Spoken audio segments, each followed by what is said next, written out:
ईश्वरीय कर्म फल कैसे मिलता है? शास्त्रकारों ने बतलाया है कि हनन की हुई आत्मा नरक को ले जाती है और संतुष्ट हुई आत्मा दिव्य लोक प्रदान करती है। इस कथन ने इस गुत्थी को सुलझा दिया है कि स्वर्ग नरक किस प्रकार मिलते हैं। गरुड़ पुराण में इस संबंध में एक अलंकारिक विवरण दिया गया है, जिसमें कहा गया है कि यमलोक में चित्रगुप्त नामक देवता हर एक जीव के भले बुरे कमी का विवरण प्रत्येक समय लिखते रहते हैं। जब प्राणी मरकर यमलोक में जाता है तो वह लेखा पेश किया जाता है और उसी के आधार पर शुभ कर्मों के लिए स्वर्ग और दुष्कर्मों के लिए नरक प्रदान किया जाता है। साधारण दृष्टि से चित्रगुप्त का अस्तित्व काल्पनिक प्रतीत होता है, क्योंकि असंख्य प्राणियों द्वारा पल पल पर किए जाने वाले कार्यों का लेखा दिन राले बिना विश्राम के कल्प कल्पांतों तक लिखते रहना एक देवता के लिए कठिन है। पर आधुनिक शोधों ने उपरोक्त अलंकारिक कथानक में से बड़ी ही महत्वपूर्ण सच्चाई को खोज निकाला है। डॉक्टर फ्राइड ने मनुष्य की मानसिक रचना का वर्णन करते हुए बताया है कि जो भी भले या बुरे काम ज्ञानवान प्राणियों द्वारा किए जाते हैं, उनका सूक्ष्म चित्रण अंतःचेतना में होता रहता है। ग्रामोफोन के रिकॉर्डों में रेखा रूप में गाने भर दिए जाते हैं। संगीतशाला में नाच गान हो रहा है और साथ ही अनेक बाजे बज रहे हैं। इन अनेक प्रकार की ध्वनियों का विद्युत शक्ति का एक प्रकार का संक्षिप्त एवं मूल एकीकरण होता है और वह रिकॉर्ड में जरा सी जगह में रेखाओं की तरह अंकित होता जाता है। तैयार किया हुआ रिकॉर्ड रखा रहता है, वह तुरंत ही अपने आप या चाहे जब नहीं बजने लगता, वरन तभी उन संग्रहित ध्वनियों को प्रकट करता है जब ग्रामोफोन की मशीन पर उसे घुमाया जाता है और सुई की रगड़ उन रेखाओं से होती है। ठीक इसी प्रकार भले और बुरे जो भी काम किए जाते हैं, उनकी सूक्ष्म रेखाएं अंतःचेतना के ऊपर अंकित होती रहती हैं और मन के भीतरी कोने में जमा हो जाती हैं। जब रिकॉर्ड पर सुई का आधार लगता है तो उसमें भरे हुए गाने प्रकट होते हैं। इसी प्रकार सुमन में जमा हुई रेखाएं किसी उपयुक्त अवसर का आघात पर ही प्रकट होती हैं। भारतीय विद्वान कमरखा के बहुत प्राचीन काल से जानकारी रखते आ रहे हैं। कम नहीं मिटे करो कोई लाखों चतुराई आदि अनेक युक्तियों है और संस्कृत साहित्य में मौजूद हैं, जिनसे प्रकट होता है कि कर्मों की कोई रेखाएं होती हैं जो अपना फल दिए बिना मिटती नहीं। भाग्य के बारे मोटे तौर पर ऐसा समझा जाता है कि सिर की अगली मस्तक वाली हड्डी पर कुछ रेखाएं ब्रह्मा लिख देता है। विधि का लेखा को मेंटेनहारा, उन्हें मिटाने वाला कोई नहीं है। डॉक्टर बीबेंस ने मस्तिष्क में भरे हुए ग्रे मैटर भूरा चर्बी जैसा पदार्थ की मूल दर्शक यंत्रों की सहायता से खोज करने पर वहीं के एक एक परमाणु में अगणित रेखाएं पाई हैं। ये रेखाएं किस प्रकार बनती हैं इसका कोई शारीरिक प्रत्यक्ष कारण उनके एक एक परमाणु में अगणित रेखाएं पाई हैं। ये रेखाएं किस प्रकार बनती हैं इसका कोई शारीरिक प्रत्यक्ष कारण उन्हें नहीं मिला। तब उन्होंने अनेक मस्तिष्कों के परमाणुओं का मुकाबला करके ये निष्कर्ष निकाला कि निष्क्रिय, आलसी एवं विचार शून्य प्राणियों में ये रेखाएं बहुत कम बनती हैं, किंतु कर्मनिष्ठ एवं विचारवानों में इनकी संख्या बहुत बड़ी होती है। अतएव ये रेखाएं शारीरिक और मानसिक कार्यों को संक्षी और सूक्ष्म रूप से लिपिबद्ध करने वाली प्रमाणित हुई भले बुरे कार्यों का ग्रे मैटर के परमाणुओं पर यह रेखांकन, जिसे शास्त्र शब्दों में अंतःचेतना का संस्कार कहा जा सकता है, पौराणिक चित्रगुप्त की वास्तविकता को सिद्ध कर देता है। चित्रगुप्त शब्द के अर्थों से भी इसी प्रकार की ध्वनि निकलती है। गुप्त चित्र, गुप्त मन, अंतःचेतना, मूल मन, पिछला दिमाग, भीतर चित्र, इन शब्दों के भावार्थ को ही चित्रगुप्त शब्द प्रकट करता हुआ दिखता है। ये चित्रगुप्त निस्संदेह हर प्राणी के हर एक कार्य को हर समय बिना विश्राम किए अपनी बही में लिखता रहता है। सबका अलग अलग चित्रगुप्त है, जितने प्राणी हैं उतने ही चित्रगुप्त हैं। इसलिए ये संदेह नहीं रह जाता कि इतना लेखन कार्य किस प्रकार पूरा हो पाता होगा। स्थूल शरीर के कार्यों की सुव्यवस्थित जानकारी सूक्ष्म चेतना में अंकित होती रहे तो ये कोई आश्चर्य की बात नहीं है। पौराणिक चित्रगुप्त एक है और यहाँ अनेक हुए, ये शंका भी कुछ गहरी नहीं है। दिव्य शक्तियों व्यापक होती हैं। पाठक जानते हैं कि प्राण तत्व एक है, उसके अंश विभिन्न व्यक्तियों में दृष्टिगोचर होते हैं। आत्मा और परमात्मा में व्यष्टि और समष्टि का भी भेद है, बाकी दोनों पदार्थ एक ही हैं। जैसे बगीचे की वायु, गंदे नाले की वायु आदि स्थान भेद से अनेक नाम वाली होते हुए भी मूलतः विश्वव्यापक वायु तत्व एक ही है, वैसे ही अलग अलग शरीरों में रहकर अलग अलग काम करने वाला चित्रगुप्त देवता भी एक हो तत्व है। पिछली पंक्तियों में पाठक पढ़ चुके हैं कि हमारा गुप्त चित्र अंतर्मन ही निरंतर चित्रगुप्त देवता का काम करता है। जो कुछ भले या बुरे काम हम करते हैं उनका सूक्ष्म चित्र उतार उतार कर अपने भीतर जमा करता रहता है। सिनेमा के पर्दे पर मनुष्य की बराबर लंबी चौड़ी तस्वीर दिखाई देती है, पर उसका फिल्म केवल 1 इंच चौड़ा ही होता है। इसी प्रकार पाप पुण्य का घटनाक्रम तो विस्तृत होता है, पर उसका सूक्ष्म चित्र एक पतली रेखा मात्र के भीतर खींच जाता है और वह रेखा गुप्त मन के किसी परमाणु पर अदृश्य रूप से जमकर बैठ जाती है। शॉर्ट हैंड लिखने वाले बड़ी बात को थोड़ी सी उल्टी सीधी लकीरों के इशारे से जरा से कागज पर लिख देते हैं। कर्म रेखा को भी ऐसी ही दैर्वी शॉर्ट हैंड समझा जा सकता है। पाठकों को इतनी जानकारी तो बहुत पहले हो चुकी होगी कि मन के 2 भाग हैं, एक बहिर्मन, दूसरा अंतर्मन। बाहरी मन तो तर्क वितर्क करता है, सोचता है, काट छांट करता है और अपने इरादों को बदलता रहता है, पर अंतर्मन भोले भाले किंतु दृढ़ निश्चयी बालक के समान है। वह काट छांट नहीं करता, वरन श्रद्धा और विश्वास के आधार पर काम करता है। बाहरी मन तो ये सोच सकता है कि पाप कर्मों की रेखाएं अपने ऊपर अंकित न होने दूं और पुण्य कर्मों को बड़ा चढ़ाकर अंकित करूं, जिससे पाप फल न भोगना पड़े और पुण्य फल का भरपूर आनंद प्राप्त हो। परंतु भीतरी मन ऐसा नहीं है। वह सत्यनिष्ठ जज की तरह फैसला करता है। कोई लोभ, लालच, भय, स्वार्थ उसे प्रभावित नहीं करता। कहा जाता है कि मनुष्य के अंदर एक ईश्वरीय शक्ति रहती है, दूसरी शैतानी।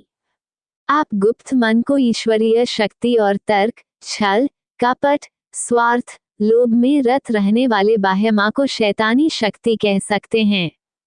बाहरी मन धोखेबाजी सकता है, परंतु भीतरी मन तो सत्य रूपी आत्मा का तेज है।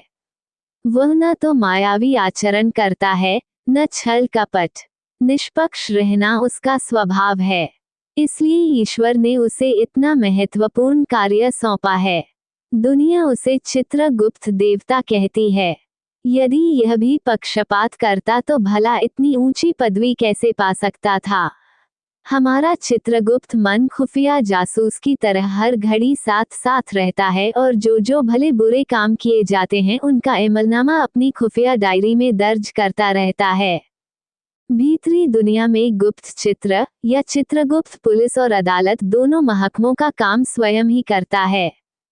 बाहरी दुनिया में तो यदि पुलिस झूठा सबूत दे तो अदालत का फैसला भी अनुचित हो सकता है, परंतु भीतरी दुनिया में ऐसी गड़बड़ी की संभावना नहीं। अंतःकरण सब कुछ जानता है कि यह कर्म किस विचार से, किस इच्छा से, किस परिस्थिति में क्यों कर किया गया था। वहां बाहरी मन को सफाई या बयान देने की आवश्यकता नहीं पड़ती, क्योंकि गुप्त मन उस बात के संबंध में स्वयं ही पूरी जानकारी रखता है। हम जिस इच्छा से, जिस भावना से जो काम करते हैं, उस इच्छा या भावना से ही पाप पुण्य का नाप होता है। भौतिक वस्तुओं की तौल नाप बाहरी दुनिया में होती है। एक गरीब आदमी 2 पैसा दान करता है और एक धनी आदमी 10,000 रुपया दान करता है। बाहरी दुनिया तो पुण्य की तौर रुपये पैसों की गिनती के अनुस्मर करेगी। 2 पैसा दान करने वाले की ओर कोई आंख उठाकर नहीं देखेगा, पर 10,000 रुपया देने वाले की प्रशंसा चारों फैल जाएगी। भीतरी दुनिया में ये तौल नाप नहीं चल। बाहर की दुनिया में रुपयों की गिनती से, काम के बाहरी से, कथा वार्ता से, तीर्थयात्रा आदि भौतिक चीजों से यशरीदा जाता है, पर चित्रगुप्त देवता के देश में ये सिक्का ही नहीं चलता। वहां तो इच्छा और भावना की नाप तौल है। उसी के मुताबिक पाप पुण्य का जमा खर्च किया जाता है। भगवान कृष्ण ने अर्जुन को उकसाकर लाखों आदमियों को महाभारत के युद्ध में मरवा डाला। लाशों से भूमि पट गई, खून की नदियां बह गईं, फिर भी अर्जुन को कोई पाप नहीं लगा। अर्जुन का उद्देश्य पवित्र था, वह पाप को नष्ट करके धर्म की स्थापना करना चाहता था। बस वही इच्छा खुफिया रजिस्टर में दर्ज हो गई। आदमियों के मरने जीने की संख्या का कोई हिसाब नहीं लिखा गया। दुनिया में करोड़पति की बड़ी प्रतिष्ठा है, पर यदि उसका दिल खोटा है तो चित्रगुप्त के दरबार में भिखमंगा शुमार किया जाएगा। दुनिया का भिखमंगा यदि दिल का धनी है तो उसे बादशाह गिना जाएगा। इस प्रकार मनुष्य जो भी काम कर रहा है वह किस नीयत से कर रहा है, वह नीयत भलाई या बुराई जिस दर्जे में जाती होगी उसी में दर्ज कर ली जाएगी। सद्भाव से फांसी लगाने वाला एक जल्लाद भी पुण्यात्मा गिना जा सकता है और एक धर्मध्वजी तिलकधारी पंडित भी यूं रूप से दुराचार करने पर पापी माना जा सकता है। का आडंबर का कुछ मूल्य नहीं है, कीमत भीतरी चीज की सीप की कुछ कीमत नहीं, मोल तोल तो मोती का है। कोई काम भला या बुरा दिखाई दे तो उससे कुछ धनता बिगड़ता नहीं। असली तत्व तो उस इच्छा और भावना में है जिससे प्रेरित होकर वह काम किया गया है।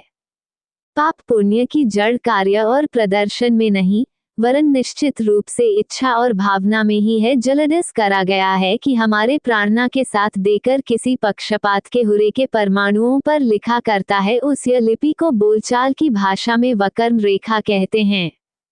साथ ही यह भी बताया जा चुका है कि पाप पुण्य का निष्णव जाम के गहरी रूप से नहीं, वरन कर्ता की इच्छा और भावना के अनुरूप होता है।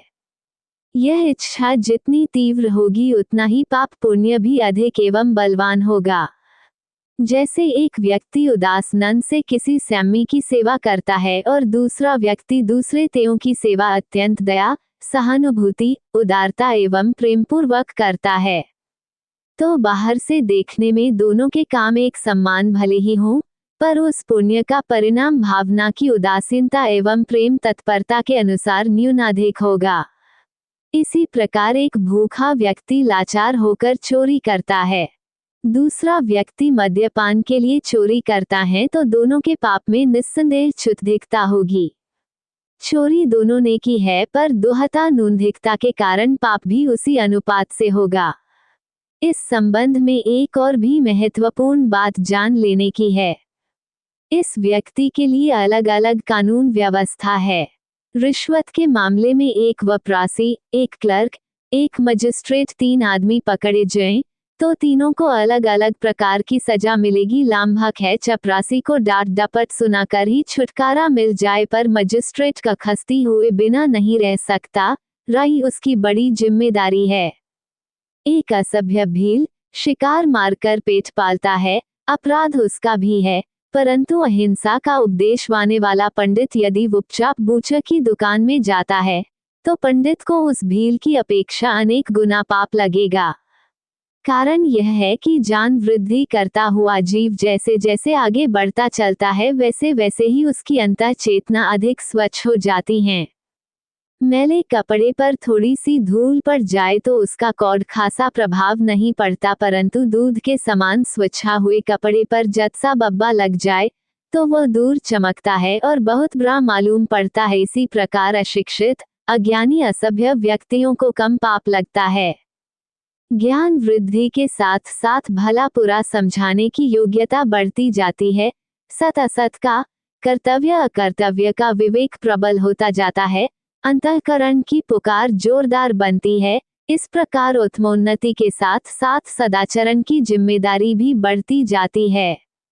हुकुमुर्दूली करने पर मामू चपरासी को 2 रुपया जुर्माना हो जाता है, परंतु फौजी अफसर हुक्मुर्दूली करे तो कोर्ट मार्शल द्वारा गोली से उड़ा दिया जाएगा। ज्ञानवान, विचारवान और भावनाशील व्यक्ति जब दुष्कर्म करते हैं तो उनका चित्रगुप्त उस बहुत भारी पाप की श्रेणी में दर्ज कर देता है। अज्ञानी अपराध करे तो यह उतना महत्व नहीं रखता, विल्तु फस ब्राह्मण तो घोर दंड का भली बनता है। राजा बनन छिन्न दृष्टियों में अच्छा है, पर राजा की जिम्मेदारी भी सबसे ऊप ज्ञानवानों का ये कठोर उत्तरदायित्व है कि सदाचार पर, अन्यथा 7 मंजिल ऊंची छत पर से गिरने वाले को होता है, उन्हें भी वही दुख होगा। दोस्तों, आज का वीडियो यही है, तो आशा करता हूँ कि हमारा वीडियो आपको अच्छा लगेगा। अगर हमारा वीडियो आपको अच्छा लगेगा तो कृपया वीडियो को लाइक करें, शेयर करें, सब्सक्राइब करें, कमेंट जरूर करें। अगले वीडियो